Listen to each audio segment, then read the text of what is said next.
15ই August লালকেল্লার প্রাকারে দাঁড়িয়ে প্রধানমন্ত্রী দিমাগি নকশাল সম্পর্কে দেশবাসীকে সতর্ক করলেন, বললেন এটা দেশের পক্ষে সবচেয়ে বড় বিপদ। তো দিমাগি নকশালদের চিহ্নিত করতে হবে এবং আইসোলেট বা বিচ্ছিন্ন করতে হবে। इन दिमागी नक्सलियों को पहचानना होगा, इन दिमागी नक्सलियों को आइसोलेट करना होगा। তারপর 20শে আগস্ট আমরা দেখলাম মধ্যরাতে যাদবপুর বিশ্ববিদ্যালয়ে তাণ্ডব। তার পরের দিন গেরুয়া পতাকা নিয়ে বন্ধ গেটের বাইরে যা যা ঘটলো তাও আমরা দেখলাম। দুটোর মধ্যে হয়তো কোনো সম্পর্ক নেই, কিন্তু একটা কি আরেকটাকে ট্রিগার করেছে বলে মনে হয়? একদম সম্পর্ক আছে, সম্পর্ক নেই এটা নয়। কারণ নরেন্দ্র মোদী যেটা বলেছেন, তিনি ধরুন দিমাগি নকশালটাকে ডিফাইন করেন, কারা দিমাগি নকশাল।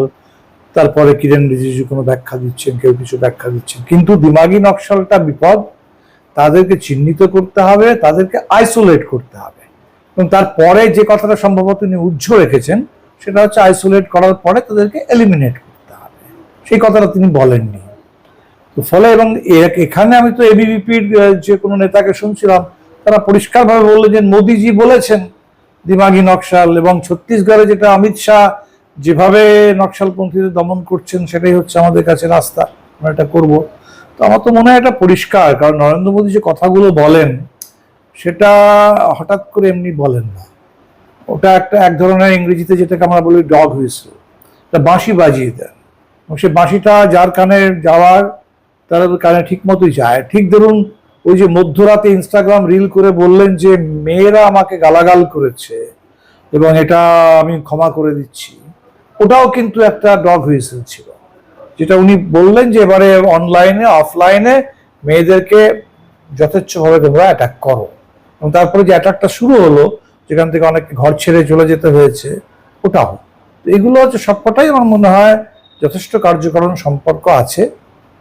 এবং এটা তো একটা ঘটলো, আমার মনে হয় যে বিভিন্ন ওই স্কুলে যারা পরিদর্শন করতে যাচ্ছে তাদের উপরও যে আক্রমণটা নামছে রাজস্থানে, বাঁকুড়াতে, এগুলো কোনোটাই বিচ্ছিন্ন নয়। মানে কখনোজ জনতা পার্টির যে স্কুল ঠিক করো অভিযান শুরু করেছে, ফলে এটা যে কোনো প্রতিবাদ হলেই তাকে এইভাবে ধ্বংস করে দাও। দিমাগি নকশাল বলতে কাদের বুঝিয়েছেন তিনি মনে হয়? যারা প্রতিবাদী, যারা প্রশ্ন করে, যারা সরকারের সবকিছুকে মুখ বুজে মেনে নেয় না। আমাদের একজন কমরেড একটা ভালো ব্যাখ্যা করেছেন যে দিমাগি নকশালটা হচ্ছে আসলে দিমাগহীন নকশাল, যে যার কাছে দিমাগ আছে এবং বুদ্ধি এবং বিবেক, সেটাকে সঠিকভাবে কেউ যদি প্রয়োগ করার চেষ্টা করেন, সরকারের কাছ থেকে প্রশ্ন করা, প্রতিবাদ করা, জবাব চাওয়া, হিসেব চাওয়া, এই কাজগুলো করলে পরেই সে দিমাগি নকশাল। আমার মনে হয় এটা ব্যাপারটা এমনভাবে ছড়িয়ে গেছে, এটা কোনো এখন সে নকশাল পন্থা, তার কোনো রাজনৈতিক নির্দিষ্ট একটি ধারা তার জন্য নয়। আরবান নকশালের সময় থেকেই তাই হয়েছে। যে কোনো প্রতিবাদী কণ্ঠ, যে কোনো প্রতিবাদী পদক্ষেপ, যে কোনো একজন সচেতন নাগরিক, সেই এই সরকারের চোখে দিমাগি নকশাল। हथियारी नक्सल तो गए, लेकिन दिमागी नक्सल, ये दिमागी नक्सल मौके की तलाश में है। এটা কি খানিকটা যন্তর মন্তরে যা ঘটেছে এবং তারপরে যেভাবে শিক্ষামন্ত্রীকে পদত্যাগ করতে হয়েছে, এই বিষয়টা কি খানিকটা তাকে একটু নাড়িয়ে দিয়েছে মনে হয়? তার অবশ্যই অবশ্যই আমার মনে হয় কনফিডেন্সটা খানিকটা। যন্তর মন্তর আপনি দেখবেন খেয়াল করে, ওরা কিন্তু সহজে শিক্ষামন্ত্রীকে সরিয়ে দিতে চায়নি না। তাহলে তো শিক্ষামন্ত্রীকে যদি সরিয়ে দেওয়ার ব্যাপারটা আগে হতো, তাহলে তো এত সংসদ মার্চও হতো না।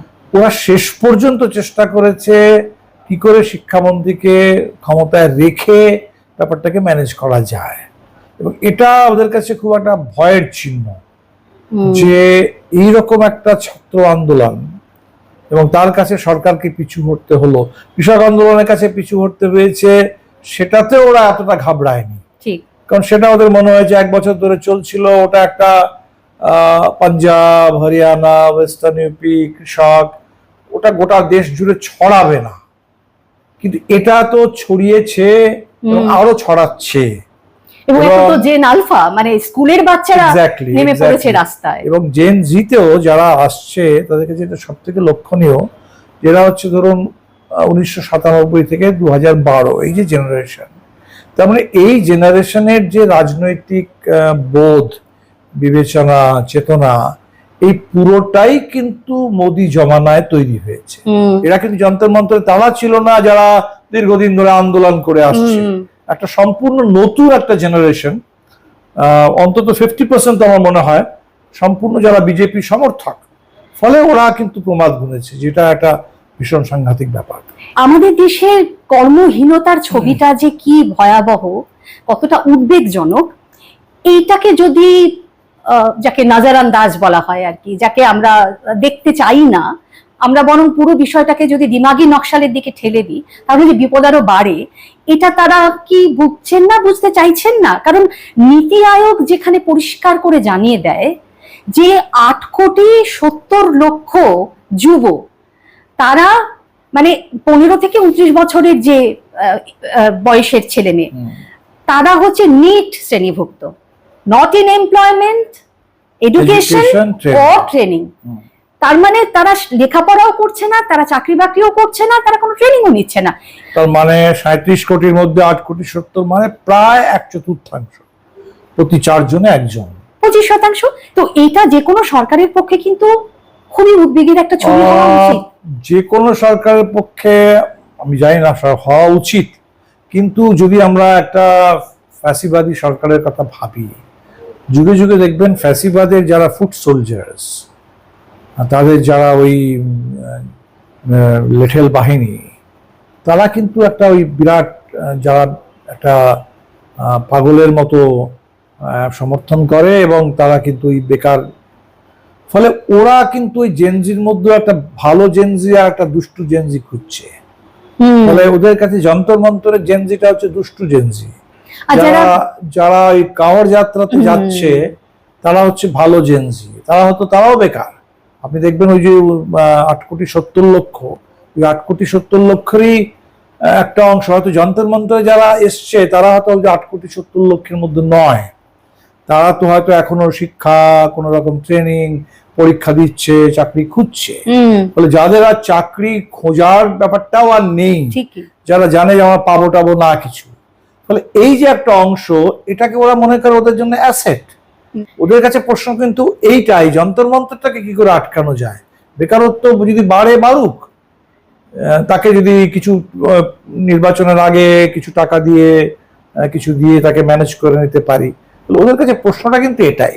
বা ধরুন এই যে রাহুল গান্ধী পুনেতে যেটা মহিলাদের নিয়ে করলেন, মেয়েদের নিয়ে, এই প্রথম একটা ভারতবর্ষে একটা মেইন স্ট্রিম অপোজিশন পার্টি মেয়েদেরকে স্বাধীন নাগরিক হিসেবে দেখ, ফলে এরা কিন্তু চাইছে যে আমরা কোন একটা ভান্ডার দিয়ে কিছু টাকা দিয়ে ওইভাবে মেয়েদের ভোটটাকে আমরা নিয়ে নেব। তো যতক্ষণ ওরা ভোট পাবে, সেই যুবকের ভোটই হোক আর মহিলার ভোট হোক, যদি একটা ক্যাপটিভ ভোটার থাকে এবং তাদেরকে দিয়ে অনেক কিছু কাজ করিয়ে নেওয়া যায়, তাহলে ওরা কিন্তু ওদের কাছে খুব চিন্তার ব্যাপার নয়, হওয়া উচিত। একটা গণতন্ত্রে সরকারের কাছে চিন্তার ব্যাপার হওয়া উচিত, কিন্তু এখানে একটা চিন্তার ব্যাপার নয় আমার মনে হয়। এটা শুধু নয়, তার সঙ্গে আরো যেটা পরিসংখ্যান আমরা পাচ্ছি যে যারা গ্র্যাজুয়েট হয়েছেন তাদের 90%ই তাদের শিক্ষাগত যোগ্যতা অনুযায়ী কাজ করছেন না। এটাকে ম্যানেজ করার জন্য সরকার যেটা করছে, ধরুন যে নতুন এডুকেশন পলিসি, 4 বছরের ডিগ্রি কোর্স, দেখবেন গ্র্যাজুয়েটের সংখ্যাই কমে যাবে। এসআইআর নিয়ে যা যা ঘটছে, সুপ্রিম কোর্টে শুনানির সময় প্রধান বিচারপতির বেঞ্চের সামনে যখন শুনানি হলো, প্রধান বিচারপতি বেঞ্চ নির্বাচন কমিশনকে বলেছিলেন এর আগের শুনানিতে যে আপনারা ট্রাইব্যুনাল যে হয়েছে ডিলিট ভোটারদের আবেদন বিবেচনার জন্য, আপিল ট্রাইব্যুনাল, সেখানে কতজনের আবেদন নিষ্পত্তি হয়েছে, কত পেন্ডিং আছে, এই পুরো সংখ্যা জানিয়ে আমাদের রিপোর্ট দিন। সেটা নির্বাচন কমিশন দেননি, এরপরে তারা দেবেন বলেছেন। কিন্তু কংগ্রেস সাংসদ ঈশা খান চৌধুরীর যে আরটিআই, তার জবাবে যেটা জানা গেছে, সেটা একটা আমাদের সমস্ত হিসেবকে ঘেঁটে দিয়েছে। একদম সেই জবাব বলছে যে 38 লক্ষের বেশি আবেদন বিবেচনাধীন ট্রাইব্যুনালে, তার মধ্যে 31 লক্ষই হচ্ছে বাদ দেওয়ার জন্য। এইটা তো আমরা এতদিন পর্যন্ত কি জানতাম যে 27 লক্ষ যারা ওই আন্ডার অ্যাডজুডিকেশন ছিলেন, 60 লক্ষের মধ্যে বাদ গেছেন, তারা ট্রাইব্যুনালে গেছেন। কিন্তু সেটা দেখা যাচ্ছে 7 লক্ষ। 1 আগস্ট আমাদের রাজ্যের মুখ্যমন্ত্রী শুভেন্দু অধিকারী বলেছিলেন এই কথাটা যে 7 লক্ষ আবেদন করেছে ট্রাইব্যুনালে, আমি শুনেছি বা আমি জেনেছি। তাহলে বাকিরা কি করে তাদের নাগরিকত্ব প্রমাণ করবে যারা ভোটারই হতে চাইছে না? তো এটা তখনই আমাদের খটকা লেগেছিল যে এই পরিসংখ্যানটা তিনি কোত্থেকে পাচ্ছেন। এরপর আরটিআই এর জবাবও কিন্তু সেটাই আমাদের কাছে প্রতিষ্ঠা করে দিল বিষয়টা। ৮২,৭৮২ আবেদন নিষ্পত্তি হয়েছে, তার মধ্যে ৭৫,০০০-এর বেশি অন্তর্ভুক্ত হয়েছেন, ৯১%। তাহলে কি দাঁড়ালো ব্যাপারটা? যেটা দাঁড়াচ্ছে সেটা হচ্ছে, প্রথম কথা, যাদের ভোটার লিস্ট থেকে নাম বাদ গেছে তারা অনেকেই কিন্তু এই পুরো ট্রাইব্যুনালের ব্যাপারটা জানেন না, কি করে ট্রাইব্যুনালে যেতে হবে এটা জানেন না। এই পুরো ট্রাইব্যুনাল ব্যাপারটা নিয়ে একটা ভীষণ রকমের অস্বচ্ছতা আছে। আর দ্বিতীয় যেটা প্রশ্নটা তোলা উচিত সেটা হচ্ছে যে কারোর নাম যদি বাদ দিতে হয় তার একটা প্রক্রিয়া আছে, তাকে জানাতে হবে তার বিরুদ্ধে কি আবেদন আছে, তাকে একটা সুযোগ দিতে হবে। ফলে যেটা যদি সত্যি সত্যি এটা হয় যে ৩১ লক্ষ আবেদন, আমি যেটা শুনছি অদ্ভুত কথা, এই আবেদনগুলো নাকি ইলেকশন কমিশনও করেছে। ইলেকশন কমিশন অবজেক্টর মিলিয়ে। তাহলে ইলেকশন কমিশন, যার কাজ হচ্ছে ভোটার লিস্ট ইনক্লুড করা, আপডেট করা ইত্যাদি, তারা এখন যদি এই দায়িত্বটা নিয়ে নেয় যে ভোটারকে বাদ দাও, এবং সেটার জন্য ইলেকশন কমিশনই যদি সবকিছু করতে শুরু করে, তাহলে কি হলো? ফলে আমার মনে হয় এটা থেকে বড় প্রশ্নটা হচ্ছে যে এসআইআর নিয়ে যে ভীষণ রকমের কারচুপি হয়েছে এবং এখানে যে লাভ বাদ দেওয়ার মধ্যে অনেক অস্বচ্ছ ব্যাপার আছে, সেটা আরেকবার প্রমাণিত হলো। ফলে এটা এমন একটা প্রক্রিয়া শুরু করে দেওয়া হয়েছে, এবং এর সাথে আপনি যদি দেখবেন সেন্সাস আসছে, সেন্সাসের মধ্যে এমন একটা নতুন প্রশ্ন তালিকা তৈরি করা হয়েছে, যেটা আমি দেখলাম, যেটা এনপিআর এ যে কথাটা এসেছিল, এনপিআর এবং এনআরসি, সেটাকেই সেন্সাস দিয়ে এবারে ঢোকানো হচ্ছে। ফলে পুরো ব্যাপারটা সেন্সাসের প্রক্রিয়া, এসআইআর এর মানে কোনো সময় কখনো শেষ হবে না, অনির্দিষ্টকালীন। হ্যাঁ, কারণ ধরুন যাদের নাম বাদ গেছে, যারা আমার নাম তোলার জন্য আবেদন করছেন এবং ঝুলে রয়েছেন মাসের পর মাস, কত বছর ঝুলে থাকবেন কেউ জানে না, তো ফলে তারা তো এইটার মধ্যেই থেকে যাবেন অনেক দিন ধরে। কারণ এর সঙ্গে যুক্ত হচ্ছে কারো রেশন বন্ধ হয়ে যাচ্ছে, কেউ ডোমিসাইল সার্টিফিকেট পাচ্ছেন না, কারো পাসপোর্ট রিনিউ হচ্ছে না, পুলিশ ভেরিফিকেশন আটকে যাচ্ছে, হাজার রকমের সমস্যা। ফলে তারা সেই সমস্যাগুলোর সঙ্গে লড়াই করবেন নাকি এটা নিয়ে আলাদা করে কিছু ভাববেন, এটা একটা প্রশ্ন। কিন্তু আপনি যেটা বললেন সেটা নিয়ে আমার একটা অন্য প্রশ্ন আছে। এই পরিসংখ্যান যদি ঠিক হয়, যদি দেখা যায় যে ৭ লক্ষ মাত্র ট্রাইব্যুনালে গেছেন, তাহলে নির্বাচন কমিশন আমাদের কাছে যে তথ্য দিয়েছে এর আগে, যে কতজন আবেদন করেছে ট্রাইব্যুনালে, তাতে দেখা যাচ্ছে শুধু মুর্শিদাবাদ জেলাতেই সংখ্যাটা ৭.৫ লক্ষ, ৬ লক্ষের বেশি মালদায়। তাহলে সেই পরিসংখ্যানের সঙ্গে তো মানে যারা এখানে যেটা ধোঁয়াশা নির্বাচন কমিশন রেখে দিয়েছে, তারা বলেছে আবেদন করেছে, মানে অফলাইন হয়তো আবেদন করেছে। আবেদনটা অন্তর্ভুক্তির জন্য না, আবেদনটা তার বিরুদ্ধে, আবেদন সেটা কিন্তু পরিষ্কার না। হ্যাঁ, আবেদন কতটা ভেগ, এত অ্যাপিল আছে, তার একটা পরিসংখ্যান আছে। ঠিক, ইলেকশন কমিশন এটাই ব্যাখ্যা করে দেবে। আমরা তো এটা বলেছি, আমরা তো এটা বলিনি তারা নিজেদেরকে আবার নতুন করে ইনক্লুড করানোর জন্য আবেদন করেছে। এই পুরো ব্যাপারটার মধ্যে ভীষণ রকমের ধোঁয়াশা আছে। এটাকে কেন্দ্র করে আন্দোলন আমরা দেখছি না কেন? এটা খানিকটা হচ্ছে যে এটা হচ্ছে ঠিক নির্বাচনের একদম আগে, ফলে তখন তারা সবাই ব্যস্ত থাকছে নির্বাচন, ঠিক, কিন্তু তারপর সেটাই বলছি। আমার মনে হয় এখন সেই জায়গাটা আমরা যাচ্ছি, যেখানে গোটা দেশের যে মানে এসআইআর অভিজ্ঞতাটা আসছে, সেই অভিজ্ঞতাটা উত্তরোত্তর বিহারের এসআইআর থেকে বাংলার এসআইআর আরো খারাপ। বাংলার এসআইআর থেকে আমি যেটা ঝাড়খণ্ডের খবর পাচ্ছি, সেটা সম্ভবত আরো মারাত্মক। ফলে এই যে একটা বিরাট ভাবে এসআইআর এর মধ্যে দিয়ে ডিসএনফ্র্যাঞ্চাইজমেন্ট হচ্ছে এবং মানুষের কাছে একটা সম্পূর্ণ এমন নাগরিকত্বের সংকট তৈরি হয়ে যাচ্ছে, অস্তিত্বের সংকট তৈরি হয়ে যাচ্ছে, মানে এই উপলব্ধিটা এখন আস্তে আস্তে আরো বেশি করে আসছে। হয়তো আমরা এবারে এটা নিয়ে একটা বৃহত্তর বড় গোটা দেশ জুড়ে আন্দোলনের পরিস্থিতি তৈরি হচ্ছে। একটু হয়তো সময় লাগে, কিন্তু আমার ধারণা যে মানুষ এটা ছেড়ে দেবে না। ভারতবর্ষের গণতন্ত্রে এই ভোটিং রাইট এটুকুই তো ছিল, আর তো কিছু ছিল না খুব একটা। দেখবেন বারবার কখনো নোট বাতিল, কখনো লকডাউন, লোককে লাইনে দাঁড় করিয়ে দেওয়া, লোককে ব্যস্ত করে রাখা, একটা তাকে যাতে গোটা দেশের মানুষ সব সময় একটা ভীষণ রকমের ভয়ের মধ্যে থাকে। তাহলে এটা ওই ভয় পাওয়ানোর একটা যে তন্ত্র, সেই তন্ত্রের পার্ট। তো আমার মনে হয় একটা জায়গায় আমরা পৌঁছচ্ছি, যেটা যন্তর মন্ত্র বলেছি আর ভয় পাবো না, ভয়টা ভেঙে দিয়েছে, ভয়টা ভেঙেছে। ফলে এই প্রশ্নে আমার মনে হয় ভয় এবং অস্তিত্বহীনতার যে সংকট, অস্তিত্ব রক্ষার জন্য মানুষের যে একটা বিরাট লড়াই, সেটা আমার ধারণা এবার একটা বড় লড়াইয়ের জায়গায় আমরা যাচ্ছি আর কি। বিশেষ ক্ষমতা প্রয়োগ করে সুপ্রিম কোর্ট শুধু পশ্চিমবঙ্গের ক্ষেত্রেই ট্রাইব্যুনাল তৈরি করেছেন, অন্য কোনো রাজ্যের ক্ষেত্রে ট্রাইব্যুনাল তৈরির বিষয়টা হয়নি। এই ট্রাইব্যুনাল তৈরি হয়েছিল যে ভোটাধিকার যারা হারাচ্ছেন তারা যাতে আবেদন করতে পারেন, কিন্তু ভোটাধিকার কেড়ে নেওয়ার জন্য তো এই ট্রাইব্যুনালটা ছিল না। তাহলে আমরা সেটাই মনে করেছিলাম যে ট্রাইব্যুনালটা তাই, কিন্তু আমার ধারণা যে পশ্চিমবাংলা যে ট্রাইব্যুনালটা আপনি বললেন যে সেটা আসামের ওই ট্রাইব্যুনালের সাথে খানিকটা মিলে যায়। আসলে ওদের কাছে পশ্চিমবাংলার এসআইআরটা প্র্যাকটিক্যালি একটা এনআরসি, আর কিছু নয়। এবং ঠিক আসামে যেটা এনআরসির প্রক্রিয়া ওরা নিয়েছিল, ব্যাপারটা এটাই যে আসামে 6 বছর লেগেছে, 2 রাউন্ড এনআরসি হয়েছে, ট্রাইব্যুনালগুলো কাজ করেছে। এখানে সেই পুরো ব্যাপারটাই কয়েক মাসের মধ্যে ওরা মাত্র 19টা ট্রাইব্যুনাল দিয়ে এটাকে করতে চায়। তো আমার ধারণা, আমার মনে হয় সেখানে একটা বড় ভুল বোঝাবুঝি থেকেছে। এটা সেই অশ্বত্থামা হতইতি গজ। আমরা ওই সময় ভেবেছি এটা হচ্ছে বোধহয় ইনক্লুশনের জন্য হচ্ছে, তার একটা ব্যবস্থা হচ্ছে, কিন্তু প্রথমত আমরা তখনই দেখলাম যে ট্রাইব্যুনালটা ঝুলিয়ে দেওয়ার জন্য করা হবে। এবং এখন যেটা স্পষ্ট হচ্ছে যে ট্রাইব্যুনালটাও হচ্ছে আসলে নাম কাটার, বাদ দেওয়ার একটা বিরাট বড় ব্যবস্থা।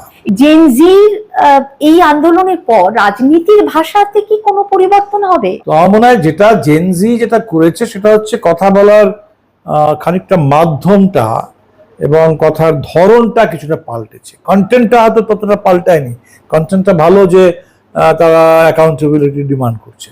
যেটা পরিবর্তন ঘটেছে, যেটাকে অনেকেই বলছে যে সোশ্যাল মিডিয়া দেখতে গেলেও হোয়াটসঅ্যাপ থেকে ইনস্টাগ্রাম, হ্যাঁ, কিন্তু আমি যদি এই বয়সটাকে ধরি তাহলে এই বয়সটাই তো চিরকাল কাঁপিয়ে দিয়েছে। তাহলে এই যে আলোড়নটা, আমার মানে এটা অনেক বেশি অর্গানিক একটা ব্যাপার এবং এটা খুব একটা অভিজ্ঞতার ভেতর থেকে বেরিয়ে এসছে। আপনার কি মনে হয় যে একটা জায়গায় সকলের এই শক্তিটার বিরুদ্ধে একজোট হওয়া খুব জরুরি এবং সেটা কি সম্ভব হবে?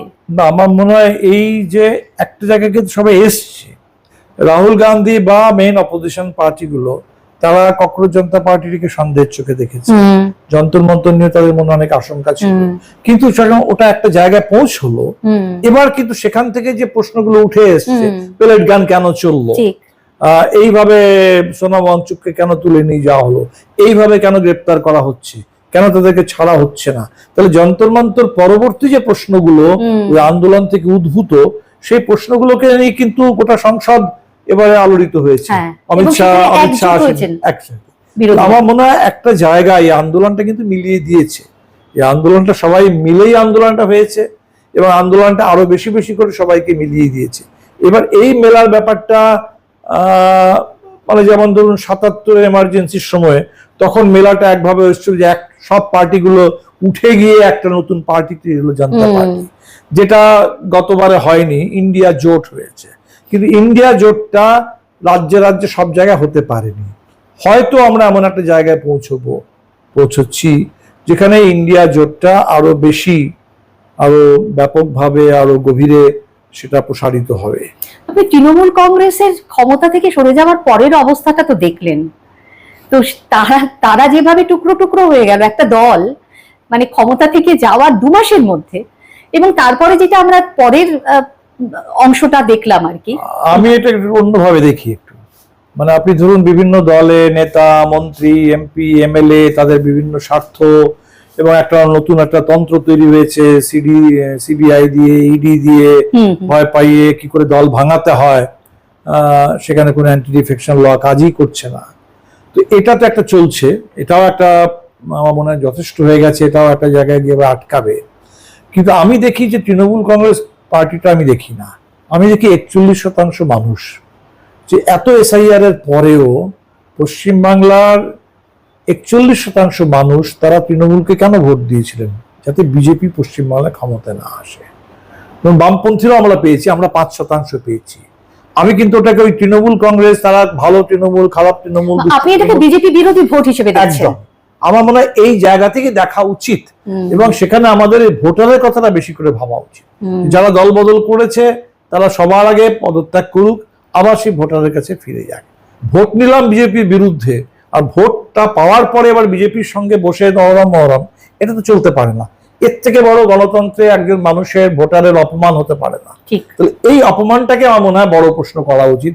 কে আদর্শ, কার আছে, কার আদর্শহীন, কার কতটা মেরুদণ্ড আছে নেই, সেগুলো নিয়ে অনেক হিসেব হবে। কিন্তু 41% মানুষ, তাদের যে অধিকার, তাদের যে সম্মান, তাদের যে অপমান হয়েছে, এটাকে প্রশ্ন করা উচিত।